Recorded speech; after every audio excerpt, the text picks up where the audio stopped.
السلام علیکم رسپیکٹیبل حضرت علی نے فرمایا کبھی کسی کو دکھ مت دو کیونکہ معافی مانگ لینے پر بھی دل میں درد باقی رہتا ہے، جس طرح دیوار میں سے کیل نکالنے پر سراغ باقی رہتا ہے۔ حضرت علی نے فرمایا اللہ اس زبان سے نکلی ہوئی کوئی بھی دعا رد نہیں کرتا جو اس کے محبوب صلی اللہ علیہ وسلم پر درود شریف بیچتی ہیں۔ حضرت علی نے فرمایا وہ آزمائے گا تمہیں دنیا کی ہر محبت دکھا کر، پھر کہے گا بتا کون ہے تیرا میرے سوا۔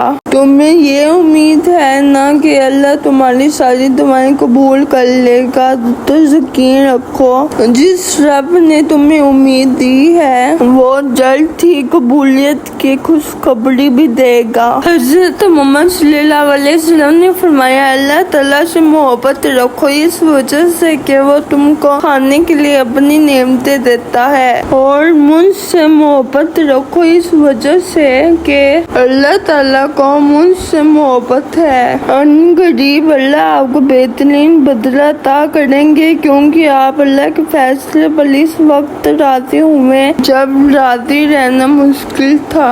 حضرت علی نے فرمایا زندگی کی ایسی خوبصورتی یہ نہیں کہ آپ کتنے خوش ہیں، بلکہ زندگی کی ایسی خوبصورتی تو یہ ہے کہ دوسرے آپ سے کتنا خوش ہیں۔ دعا ایک واحد ایسی چیز ہے جس کو نصیب پر بھی فضیلت حاصل ہے۔ زندگی میں سادگی اپناؤ، جتنی سادہ تمہاری زندگی ہوگی اتنی پریشانیاں کم ہوں گی۔ کسی کا بھلا نہ ہو سکے تو برا کرنے کی کوشش نہ کرو۔ دنیا کمزور ہے لیکن دنیا بنانے والا نہیں۔ سکون دنیا کی سب سے مہنگی چیز ہے۔ کچھ بھی ایک جیسا نہیں رہتا، پھر وہ چاہے وقت ہو اور لات ہو چاہے انسان۔ معاف تو بار بار کیا جا سکتا لیکن بھروسہ صرف ایک بار ہی ہوتا ہے۔ جن کے دلوں میں رحم، طبیعت میں سادگی، سانس میں خلوص اور سوچ میں سچائی ہو، ایسے انسانوں کا وجود کسی نعمت سے کم نہیں ہوتا۔ اللہ کی محبت ٹوٹے ہوئے دلوں کے لیے شفا سے کم نہیں ہے۔ آپ جتنے مرضی اچھے ہوں،